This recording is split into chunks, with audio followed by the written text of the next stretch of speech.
hug you. What? What if your government tries to throw you in a can? What? You're gonna want a shotgun. Oh. What? An automatic rifle. And a lot of ammo. A gun? Yeah, a gun. We're all set to riot. Buy a gun before you lose your Second Amendment. Buy a gun. They'll burn you out like a Waco. They'll stick your ass in a camp. Jack booty cops in riot gear, gonna kick your ass and laugh. The revolution is on its way. Better lock and load your AK. Buy a gun, buy a gun, buy a gun, buy a gun, buy a gun, buy a gun, buy a gun before you wish you bought a gun. Buy a gun, buy a gun, buy a gun, buy a gun, buy a gun, buy a gun before you wish you bought a gun.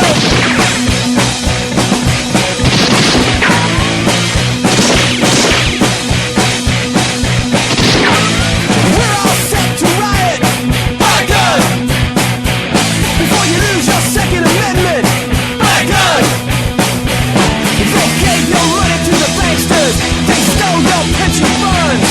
It's time that we took to the streets. It's time we had our turn. A revolution is on its way, and the founding fathers would say, buy a gun, buy a gun, buy a gun, buy a gun, buy a gun, buy a gun, buy a gun before you wish you bought a gun. Buy a gun, buy a gun, buy a gun, buy a gun, buy a gun, buy a gun before you wish you bought a gun. You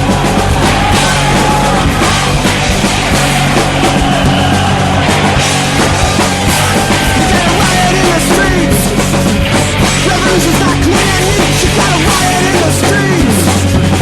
Revolution's not clean and neat. You gotta drag them through the streets.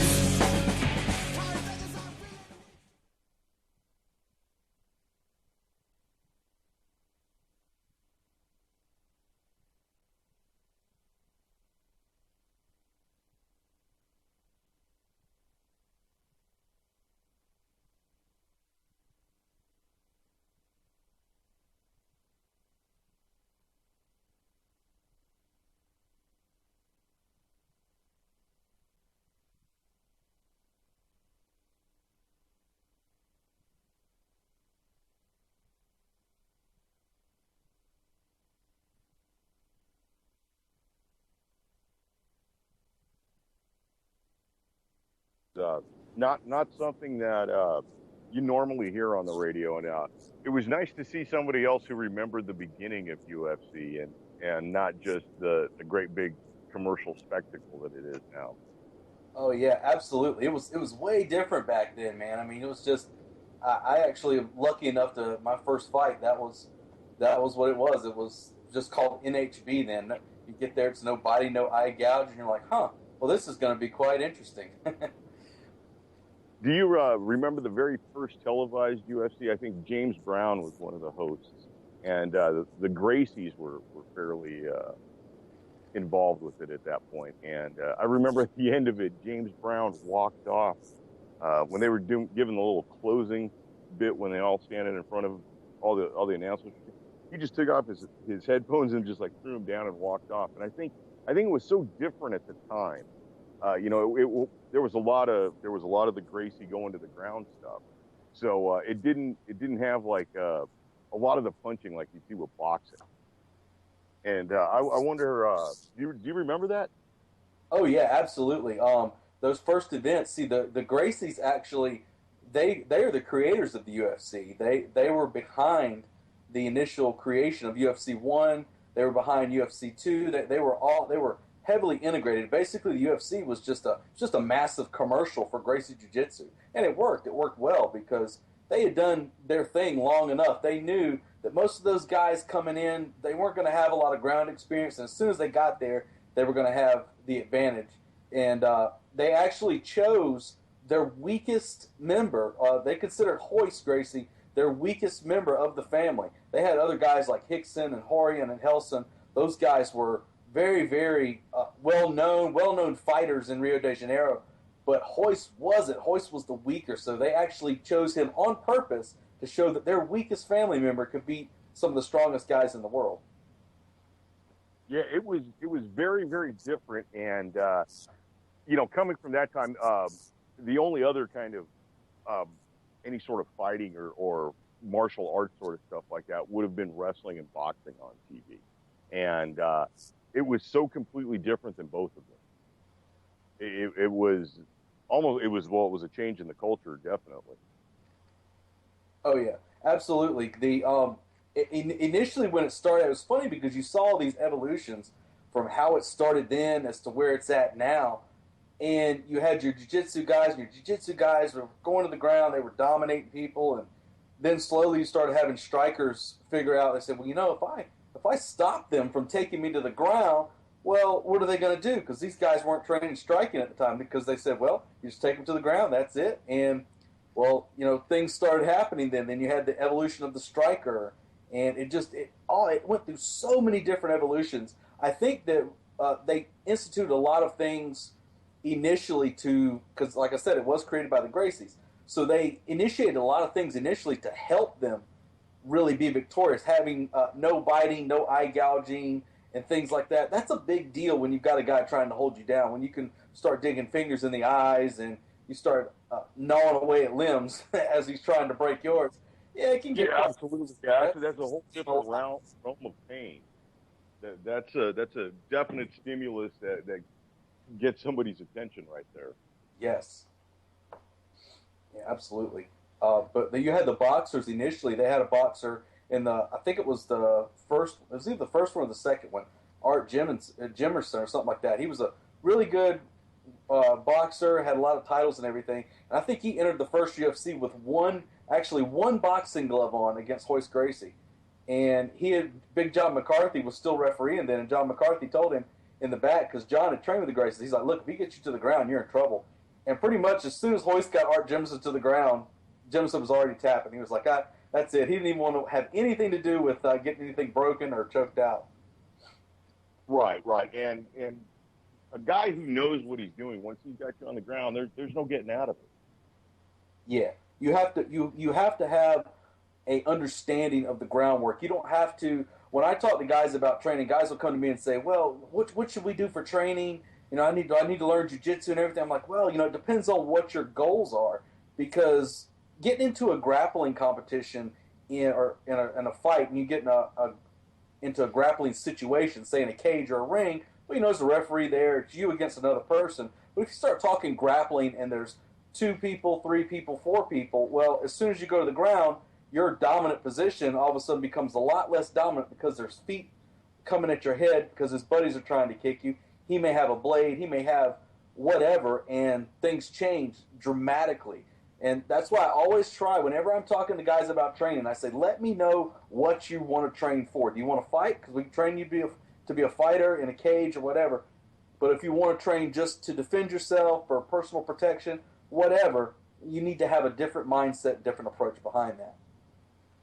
I would definitely agree with that. And I think that's mainly what somebody of my age range, I'm in my mid-40s, and I dare say my days of getting in bar fights are far behind me. So my concerns have changed, and I would be looking more for something that is more applicable to walking out of a convenience store in a bad part of town at night. Absolutely. And that's honestly, for most people that I train anymore, I've trained a few guys that fight professionally, but for the most part, the guys I train, that's what they're interested in. They're interested in the idea of, look, I just want to make it home to my family tonight. That's it. And there's a different mindset that goes behind that. And whenever you start changing that element and start adding that mindset to your game, then you start having to include weapons into the mix, because most of the time getting met on the street, you're going to get met with some sort of weapon, some sort of force multiplier, whether it be multiple people, whether it be weapons, whatnot. It depends on your size. There's a lot of things that the criminal's going to take into account when they choose their victims. So there's a lot of things that go into that. But you always have to assume that there's going to be some sort of weapon involved in any sort of street altercation. Oh, I definitely agree with that. I mean, this is a culture now that no longer really, it's no longer the Sharks versus the Jets from West Side Story. This is now, straight out of Compton, and it's a good day if you don't have to use the AK. So I truly agree that being aware and cognizant of whatever threat is coming at you is armed beyond, ill intent and fists is yeah, that's a number one priority. And I think in this day and age, you have to meet that with equal force. Absolutely. I always, whenever it comes, the way I view violence, whenever you've got a guy getting ready to commit violence upon you, upon your family or whatever, I always say take it to equal and one step above that, because it's one thing if you go equal. I don't want it to be a fair fight. I want it to have that one little bit of advantage that's going to let me go home tonight. So I always look at it as equal and one step higher. We'll just take it just a tad bit higher. You know, yeah, I've knocked him to the ground and I could probably walk away.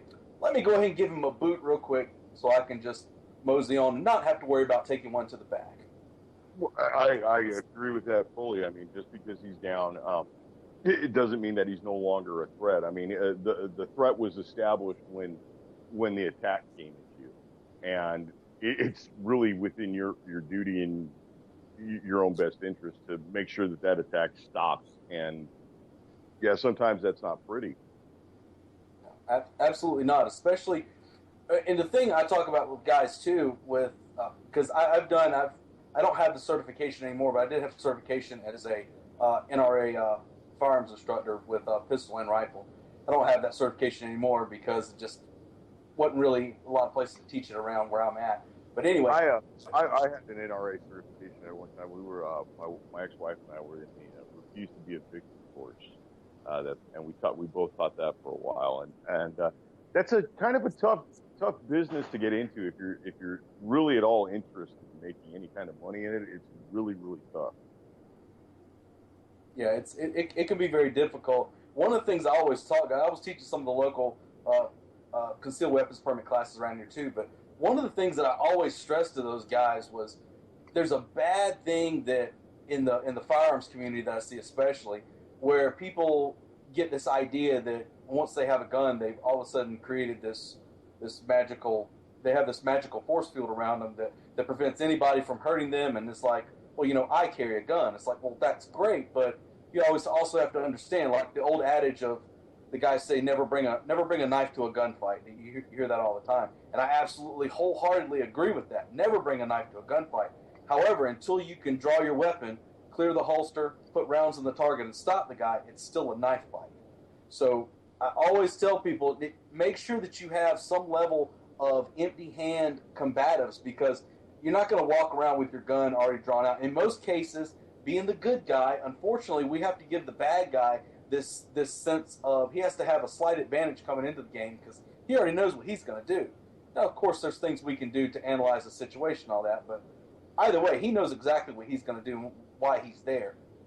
For us, we have to play catch-up. We have to play catch-up on him as soon as something bad happens. So in most cases, you're not just going to be able to go for your gun right off the bat. There has to be some level of empty hand combatives that you're going to have to use to create space to stop that attack momentarily just to get that weapon into play.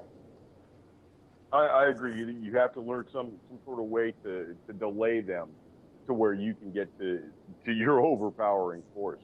And that kind of brings into mind what sort of choice would you make for somebody on a daily carry? Do you daily carry? Oh, absolutely. I posted a picture a while back of my EDC, and people were like, geez, you carry all that every day? But usually my EDC for me, daily carry every day I leave the house, is I usually have my Glock 19 always, every day. I'm carrying that, a couple extra mags. This is actually on my person. This isn't counting like a bag or whatever, or in my vehicle.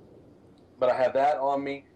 I also carry a backup. I'm looking to get a Glock 26, so I'll have interchangeable mags. But right now I don't have the Glock 26, so I got a 357 snubby that I carry. And I have that. I also have a small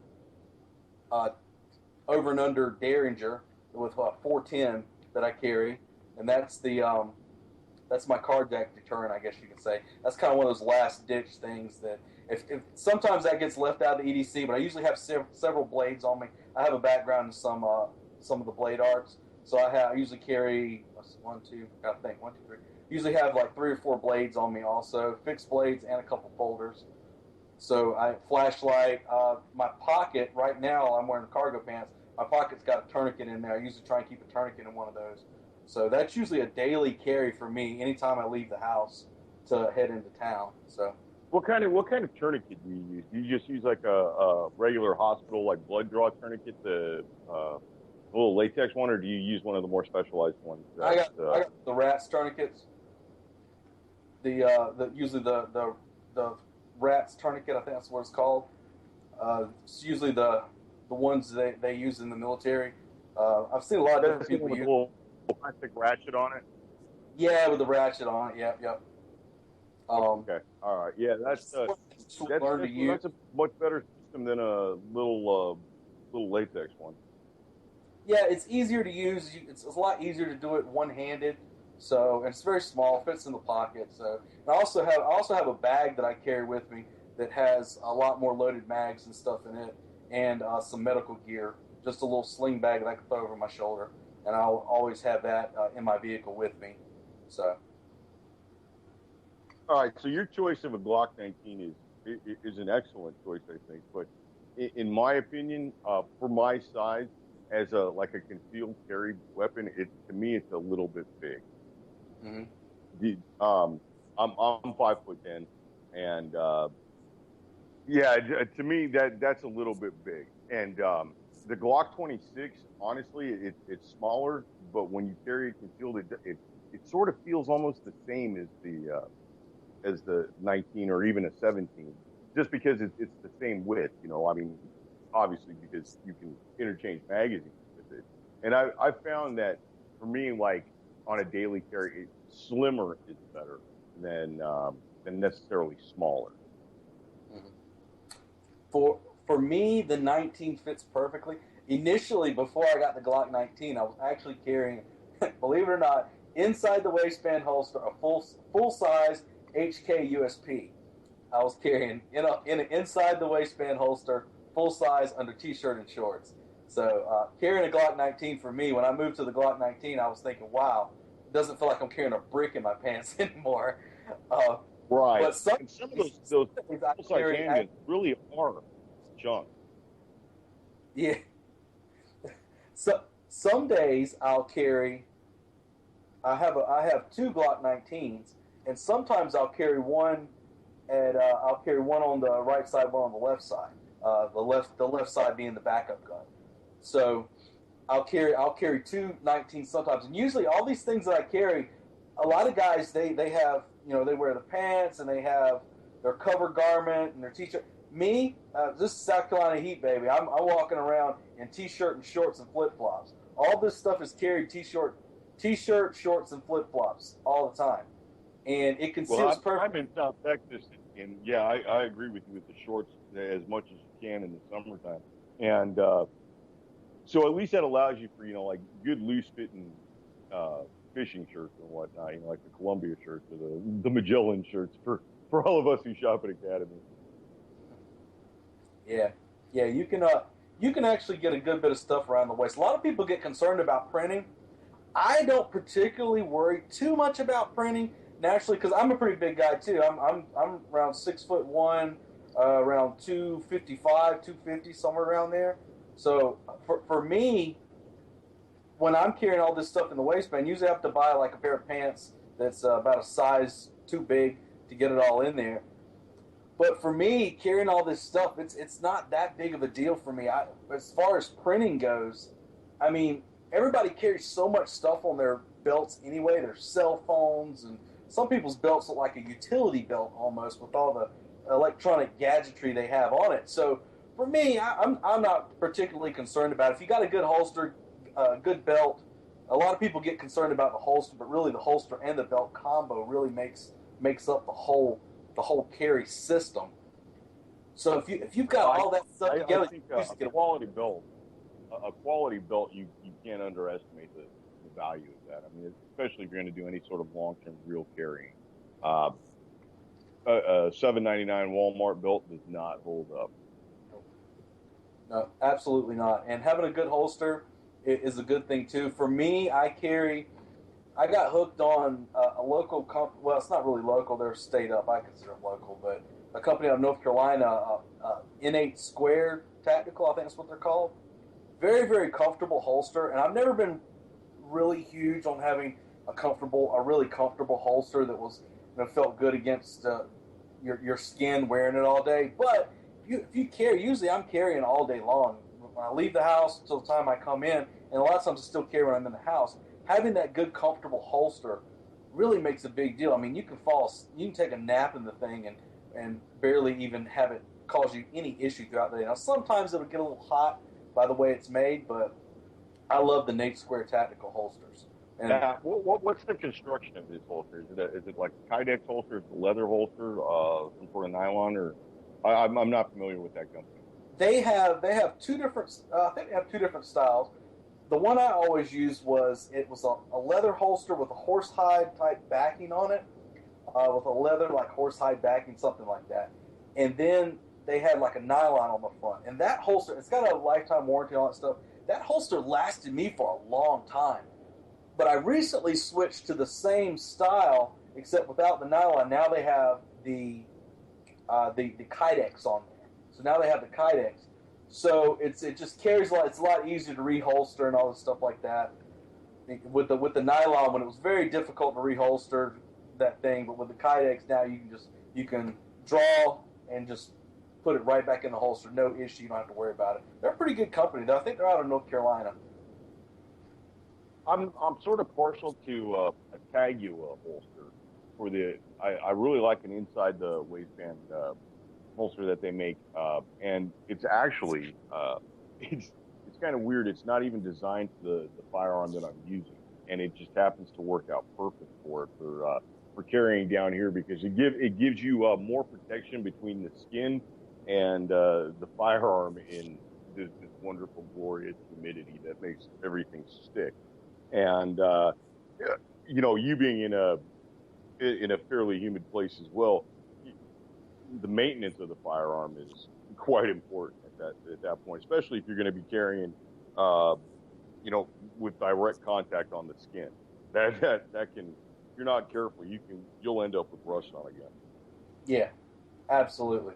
Yeah, you'll run into that, and that can cause more of an issue with certain firearms over other ones too. So yeah, definitely maintenance is very important when you're carrying, especially when you're sweating a lot and everything. I mean, I even find that the blades that I have and the folders I have on my pocket, that they'll get rust on them just from the humidity and just the general contact throughout the day. I'm sort of poor. I keep a Swiss Army knife. I don't even know what model it is, but it's one with an aluminum handle on it. And I keep that on the keychain. And then I've got my brother sent me a pocket knife from when he was in Germany. And I don't know the brand of it or anything. It just says rust free on the side, Germany. And it's probably the best cheap pocket knife I've got. And I happen to carry those a lot. But, I mean, we're guys, and we're kind of like south of the Mason-Dixon line. So, you have like a pretty knife too. You have like a barbecue knife.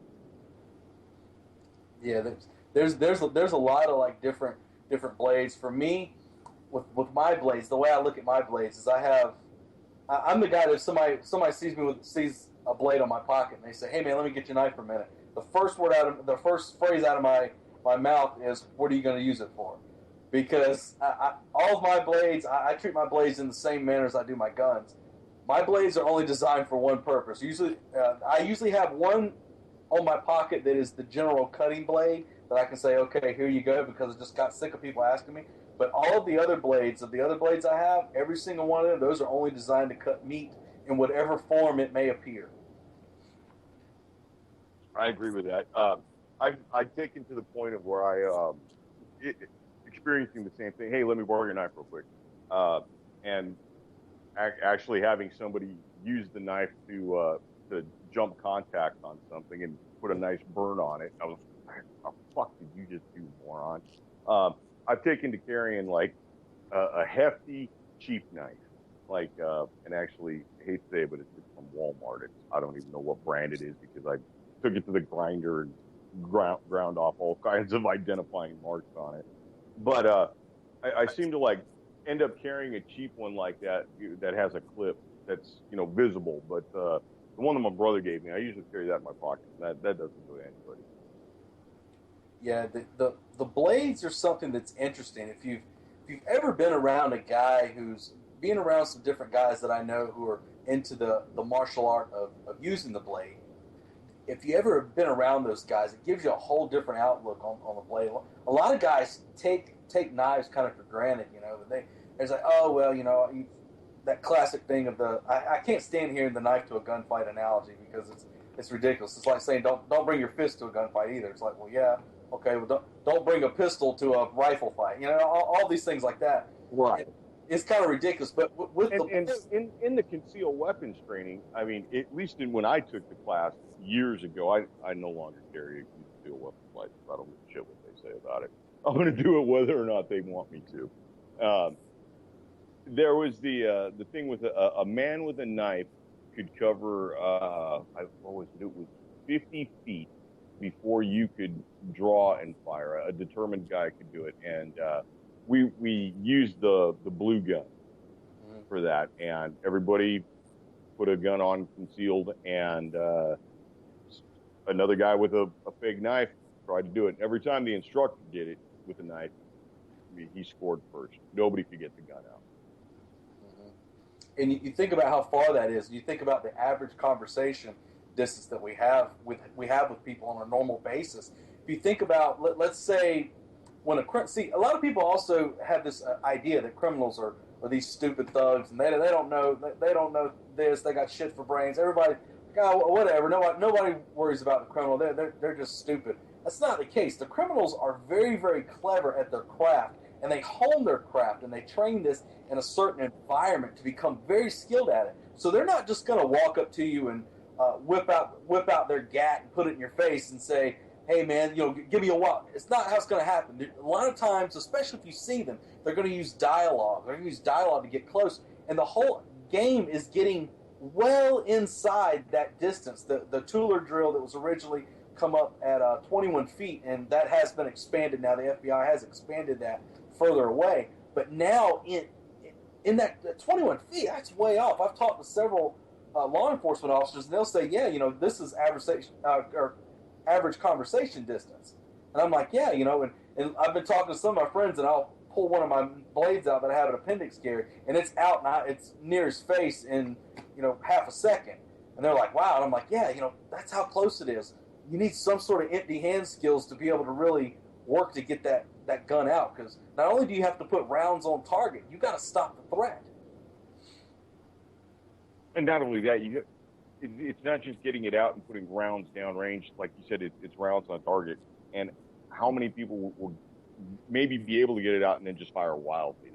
That's where the training comes in. It's not just enough to have the firearm. You have to know how the firearm functions, and then how to use it, how to move with the firearm, how to have some sort of anticipation and situational awareness and how you will act, and some sort of muscle memory, some sort of training to act correctly in that situation. And I think maybe the most important thing is to have the desire to do it. Oh yeah, absolutely.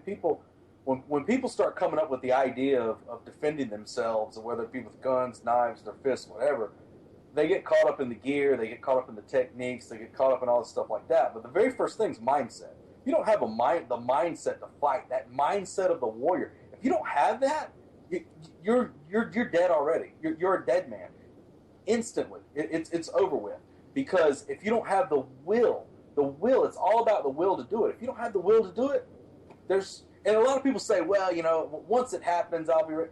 Nah, you're assuming that you're going to rise to your highest level, your expectation. You're going to get to this high level expectation that you have, but no, you're going to fall. You're probably going to fall a lot lower than you actually prepared for. In most instances, that's what you find. I mean, guys that can, I've seen it, just an example for fighting. Guys can get in there on the pads, and they're hitting the focus mitts, and man, they look like Sugar Ray Leonard in there. But as soon as they get in the cage, that mindset's not there, and they start throwing punches, and they're wailing away like they're second class. So that mindset plays into every single thing. That's the most important thing to cultivate, is the mindset. Yeah, I think that's can't be understated. Another thing that really has to come in mind and into play, more so with firearms than with knives, would be firearm safety. And honestly, every show we go over, and I'm going to hit it right now real quick, 4 rules of firearm safety. So number 1, every firearm is loaded until you visually and physically inspect and ensure that it is unloaded. Rule number 2 is keep the muzzle pointed in a safe direction at all times. Don't cover anything you don't wish to destroy. Rule number 3 is know what your target is and know what's beyond your target at all times. And rule number 4, the most important rule, is keep the booger hook off the bang switch until you're ready to fire the weapon. And trigger discipline is something we can't stress enough. I really hate to see all the accidental shooting stories in the newspaper, because they're not accidental, it's negligent. And it really makes it tough for the pro firearms people who enjoy the Second Amendment, right? And really it's at a fever pitch in the media right now. I mean, you've seen it. Oh yeah, absolutely. They're looking for the next thing to always jump on, and you see it constantly. And it's a play. There's a lot of consent that's being engineered. They're trying to manufacture this level of consent with people. And for the American people, I think it's so ingrained in our culture. It's very, very difficult, at least now, right now. Of course, their game, they always play the long game. They're not looking to really change a whole lot of minds now. The whole game is playing the long game. They're looking for that next generation. They're looking to exploit that next crisis to start stripping away rights, because people always forget that the key word in gun control is not gun, it is control. Control. That's absolutely correct. And you'll always notice that the compromise the compromise that's requested and demanded never really involves any sort of actual compromise. It's just you giving up more of your rights. They just want another half of your cake. They're not going to give you a mint or anything. No, absolutely not. That's not the game, because when you disarm a population, history shows the horrible things that happen to a disarmed population. But it's always been the game. Whenever you see guys, whenever the possibility arises that a government feels threatened by its people, you're going to start seeing these little things start happening where they start trying to take weapons away and disarm. But weapons are the sign of a free man.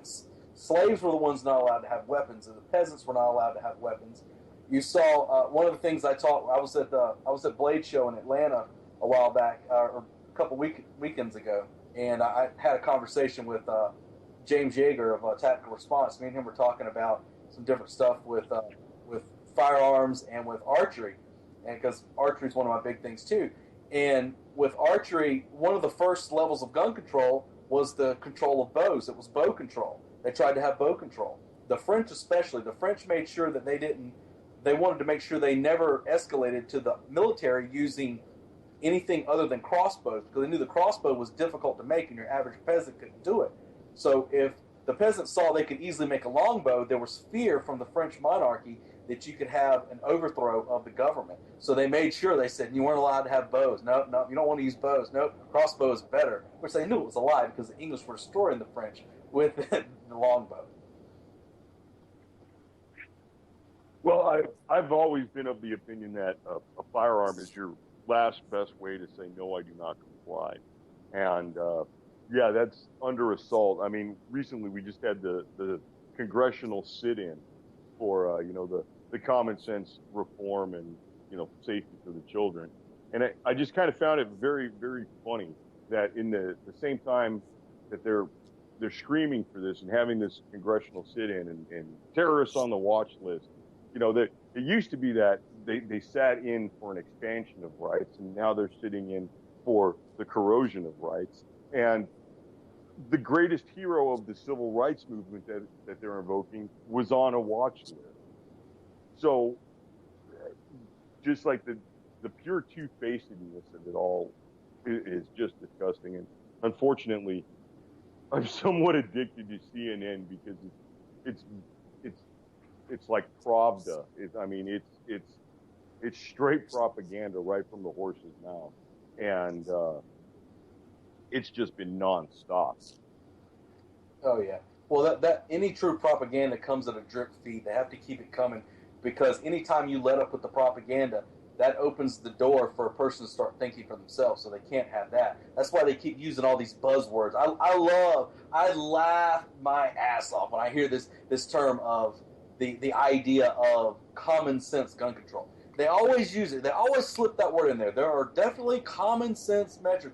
The whole idea behind that wording, that is a public relations, that is a PR propaganda move to use the word common sense, because it gives the listener this concept that if you don't believe this, you don't have common sense. It's just common sense. No, it's not common sense. Disarming people, this guy down there with the Orlando shooting, he passed every single background check and more. So there's none of the laws that they're trying to get passed have anything to do with actually doing anything. Yes, but for the children. But for the children. Oh yeah, naturally for the children. But and that's what they want to use. They want to use the kids. They try. It's all this.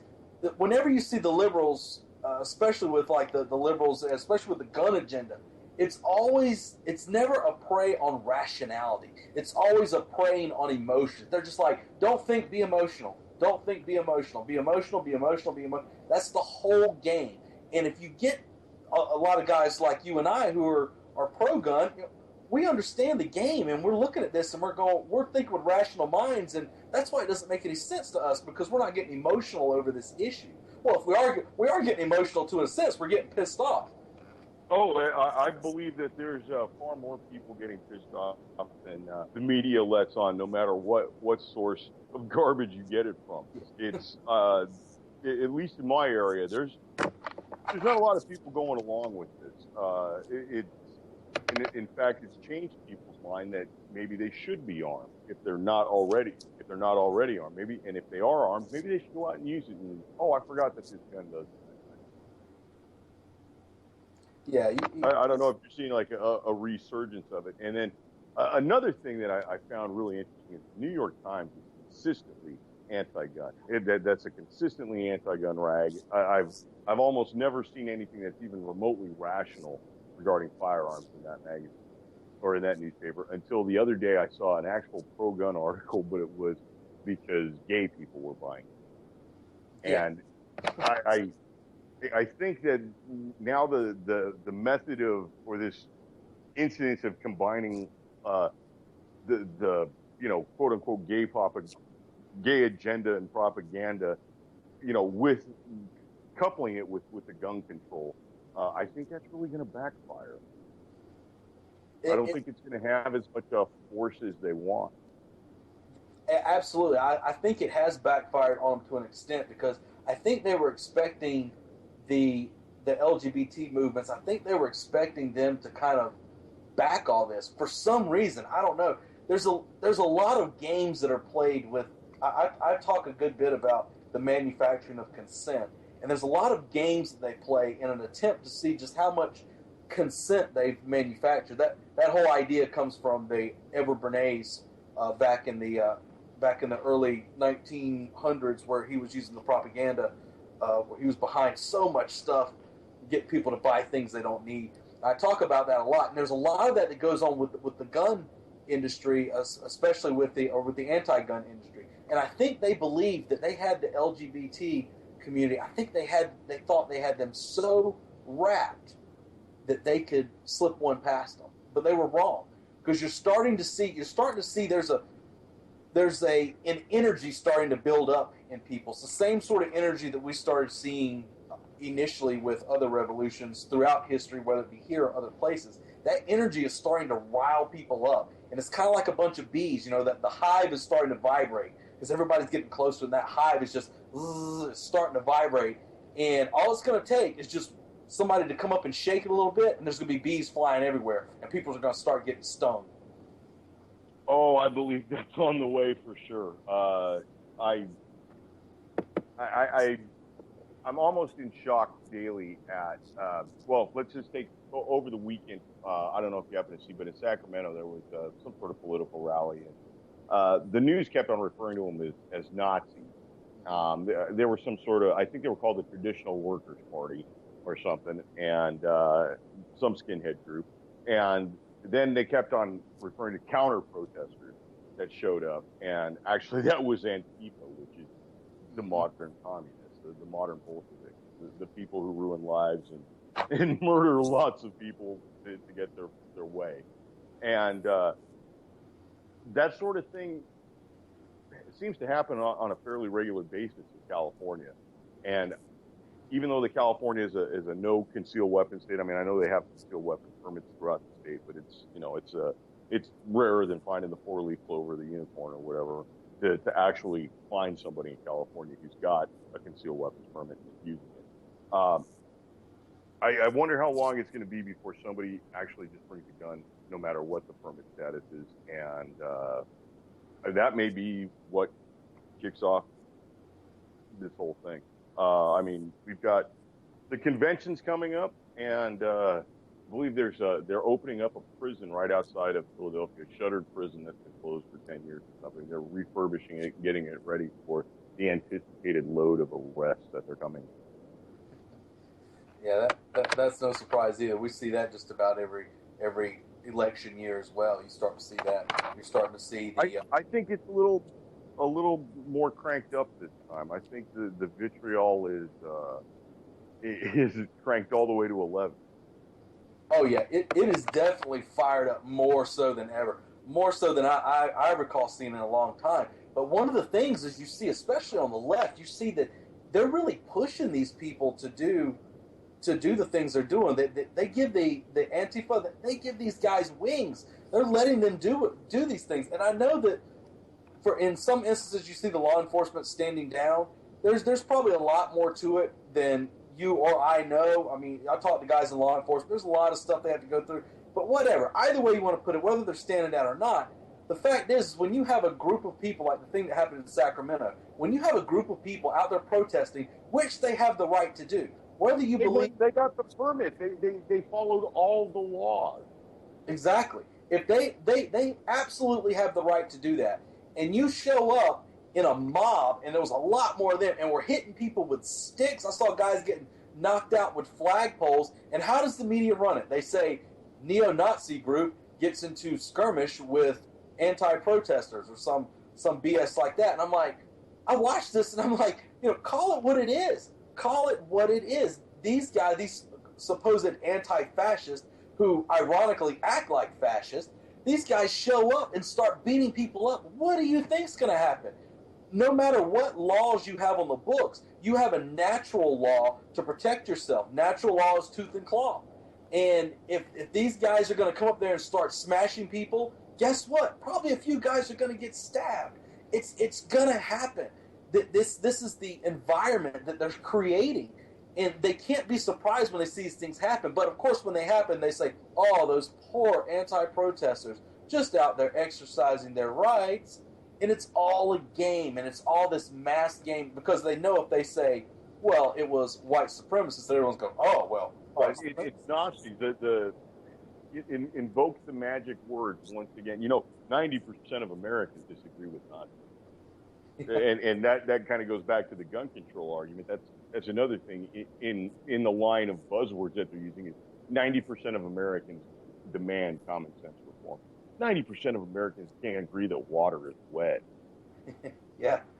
Well, the whole thing. I love it when they use those polls, and that was something Edward Bernays used too back in all the games that he played back in the 1920s. They're just using the same playbook these days. But with Bernays, he would use the polling system, and he would stack the deck in these polls, and basically put out this perception that the public wanted this, and then they would air that on the news, and the public would say, oh well. I guess that's what they wanted, or at least that's what they were hoping for. Well, you see the same thing. I see these things say a poll was taken and 90% of Americans agree with this, and I'm like, I didn't get it. Nobody asked me. So who are these 90% of Americans you're talking to here? Well, I mean, have you ever been in anything that has actually like 90% support? That's kind of a rare number. And something else that I think people don't realize. Or maybe it is so obvious that it's completely overlooked, is these polls are always taken within like an hour or 2 hours or 3 hours when there's the maximum outrage at the carnage. And then that's the standard that's used. And I There's just so many holes to poke through it with a bare minimum of logic.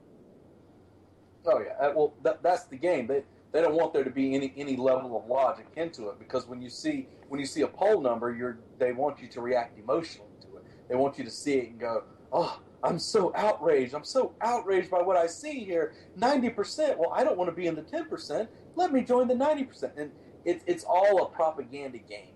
It's the whole game of propaganda. It's so vastly underrated, I think, by a lot of people, because most people think they're too intelligent to get caught up in the propaganda game. But a lot of times they say some of the most intelligent people are the easiest ones to be propagandized. Oh, I would definitely say so, and really it would help if you use somebody who was in a white lab coat, maybe had a name tag that said expert or professional on it. People are snowed quite easily. Oh yeah, absolutely. And I mean, and you see, you were talking about like the whole idea about the election and stuff getting ramped up. Something I was when I work, I have my have YouTube playing music on my TV, and they kept hitting ads all the time for this new Purge movie that's coming out. Everybody loves the Purge. Well, the Purge is called Election Year. Well, it just so happens that the good guy in that, or good lady, I might say, is a blonde-haired senator who looks like she's running for president. There's this evil rich white guy saying, we got to do something to stop this senator this year. And they show everybody trying to kill all these people, and she's the hero. And I'm like, wow, just in time for election year. They just happened to find a short, blonde-haired lady to play the good guy and an evil rich guy to play the bad guy. A lot of games being played. Yeah, that's almost like that movie was written by CNN or something. I'm telling you, CNN has just been. It's almost like a train wreck. I can't stop listening to it. It's. Thank God I'm not actually watching the visual. I just got the audio playing. I think I'd probably have a seizure or something if I actually watched the video that goes along with it. It's just mind-numbingly captivating, and I can see how people eat it up. Oh yeah, absolutely, and they do, because in our society, this is one of the things I talk about a lot on the Barbarian Lounge. I talk about a lot of different topics, but one of the things I talk about too is empowerment, really breaking away from the empire, because that's really the concept of the Barbarian. The Barbarian was the outsider. He was outside the gates of Rome, and the U.S. isn't much different from Rome these days. The empire still has the same plan. But one of the things I talk about too a lot is disconnecting from that system, disconnecting from that propaganda game, and understanding the games that they play, especially with the stuff that you see like with CNN. I haven't had TV for a while, or I don't even hardly. I keep up with the news via like internet, but that's about it, because it's a steady drip feed of things, and a lot of times it can be very consuming. We can find it consuming us, but really changing the game on these guys is they're trying to keep everybody in this same bubble. This changing that's going to be done that we as a people can do. I'm not. Oh, I think there's going to be a lot of changing, but it's not necessarily going to be of our liking. I think we're a tad too far beyond that. I mean, just the barest poke at the system, brings the whole thing down like a Jenga tower at this point. I mean, the money's fake. The economic news is a complete and total absolute lie. I mean, look, they count McDonald's as a manufacturing sector job for like jobs numbers. I mean, McDonald's, like you're manufacturing the hamburger. That's the same thing as making TVs or autos or something like that. I can't see how people do not see through the lie, but then we've got some of the best distractions out there, and you know what? The UFC is one of them.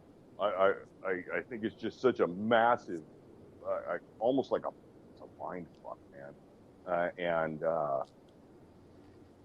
I haven't watched UFC a whole lot, actually. I watched it when it first came out, and then since then, to me, it's like it's less interesting wrestling.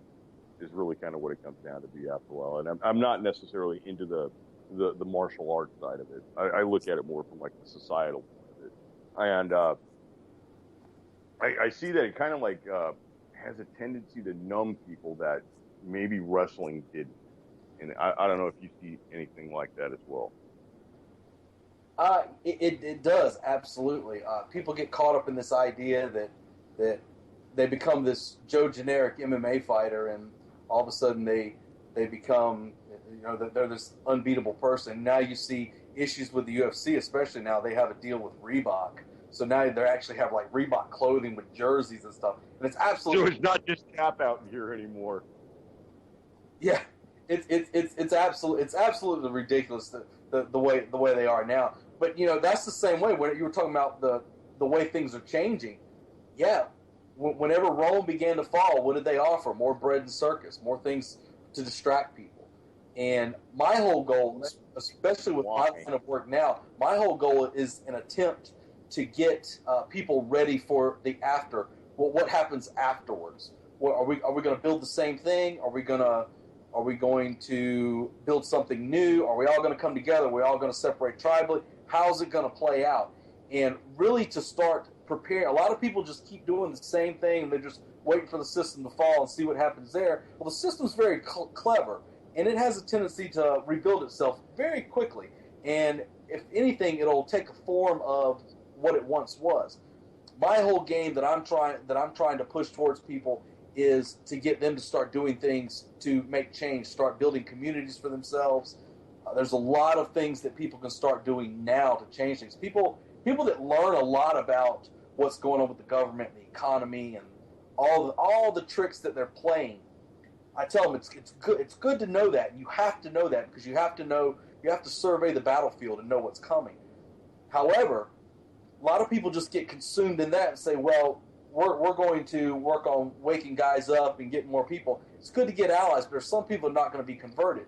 So the idea that I try and push to people is to build each other up, to get stronger, and to have this ability to start creating their own culture, their own society, their own rituals and everything. So you become in this empire, but you're not of the empire, if that makes any sense. I think so. I like that concept, but I wonder if it. I hate to say, maybe it's a little bit lofty with what we've got. I mean, we've got a nation that's dumbed down almost to the point of using hieroglyphics for communication. Sure. Well, everybody's not going to be saved, and that's kind of the path I've taken. A lot of people get caught up in the idea of trying to save everybody. I am not of that mindset. I do not think everybody's going to be saved. Not everybody's going to make it. And for me, when you start building a community, especially a tribal community, if you start building this sort of community around you, you start cutting yourself off from the rest of the empire. So you become almost as a society inside the empire. However, you still are in the empire, and you must always understand that. But when the empire does crumble, you've already got something built to start collecting the pieces. You start seeing a little bit of this with some of the prepper groups that are around, but there's still elements of it that they're missing. You have a lot of people in those with their own agendas and whatnot. So when you have a tribal community, there's a certain system of values in everybody that everybody has. There's a belief system that everybody has, and it's a lot more of a tight unit. It's not really like a wolf pack unit where the strongest are at the top. But the tribal community is something that I'm very interested in the development of, because the tribal community was something that you saw with the Germans, especially the Germans and the Britannians and stuff, whenever the Rome was starting to expand their empire. And it was, in the end, the tribal communities that had the ability to push them back, even when those tribal communities were inside Rome's walls. And it was because they could not be assimilated into Rome. Now, many of them were wiped out in the process, but that's something that's something you might have to live with in the future. Well, and I think maybe some wiped out in the process is better than everybody wiped out or everybody living on their knees. Absolutely. I mean, it's absolutely the thing. And a lot of times, with what you see, when me and one of my friends had this conversation a while back. I was on his show, and we were talking about the concept in Rome with the barbarian known as Arminius. Arminius was a barbarian who ended up a child. He was a barbarian child, but he was sent to Rome, and he grew up in Rome. So he grew up a Roman. However, he started bringing down the Roman military as a Roman, working inside, but he was still working with his tribal brethren, because as a Roman, he was sent out to eliminate his own people, and he still had that connection to his roots. And tribal bonds can be very powerful for people. And I think we see so many people are so separate right now, and there's so many dumbed down masses and everything. When you start surrounding yourself with brothers of like mind and people who really are connected to you more so than just with a goal of we're going to build a house or we're going to build a community or whatever, but a true tribal bond is a very powerful thing. And I think it makes people fight harder, makes people train harder, because you're working together as one entire unit. Yeah, I think the safety in numbers concept, that's almost indefeatable. I mean, look, a lone wolf is a myth. That guy gets nowhere. That guy's the first to go. Yeah, the lone wolf idea.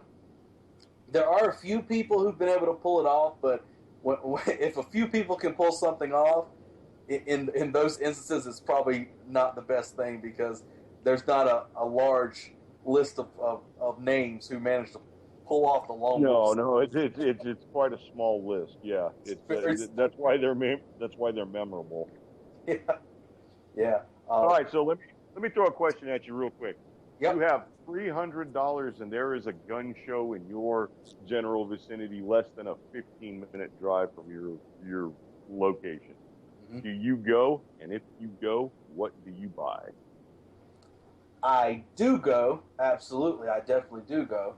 And with $300, I'm either going to buy a decent blade or two, or I'm going to buy most likely a handgun of some sort. And if I'm choosing a handgun under $300, I'm probably going to choose something like a Sky CPX. Okay.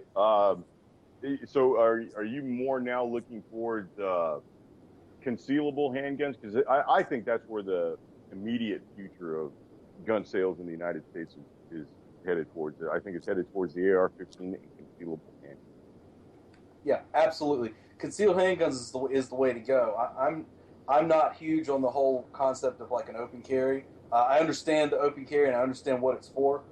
For tactical advantage, the concealed carry is the way to go. I'm of the mindset if you had to grab one gun and bug out, a handgun's going to be the better choice. Not because it's the better weapon, but because it's more versatile. I can conceal it easier. I can go in and out of places. It's not like carrying a rifle, even though you can store an AR in some interesting spots. But that's a story for another time. Is there any handgun that you say, no, I'm not buying? And not necessarily, I wouldn't say, I'm going to pick on the High Point for a second, even though there's nothing wrong with the High Point. They're just ugly. Is there anything that you would say, no, that's off the list? Absolutely no. Nothing from that company. Well, when you said High Point, you stole my answer. But no, with a High Point, I will pick on a High Point. Every High Point I've ever had was no good. Guys have told me that they've had them and they work. And maybe it would be a good like Liberator pistol or something. The concept of the Liberator pistol. You know what I'm talking about. Maybe it would be good for that. There's another gun that's worse than a High Point called a Cobra. It's a Cobra 380, something like that. I think it's the Patriot 380 is what they call it. It's a big hunk of junk. I wouldn't even trust it to be a good paperweight. So stuff like that. I'm not a huge fan. What Patriots do? Back up, back up, back up, back up, back up, back up, back up. Before you wish you bought a gun. Back up, back up, back up, back up, back up, back up. Before you wish you bought a gun. Back up, back up, back up, back up, back up. Before you wish you bought a gun. Back up, back up, back up, back up. Truth on the Tracks. You can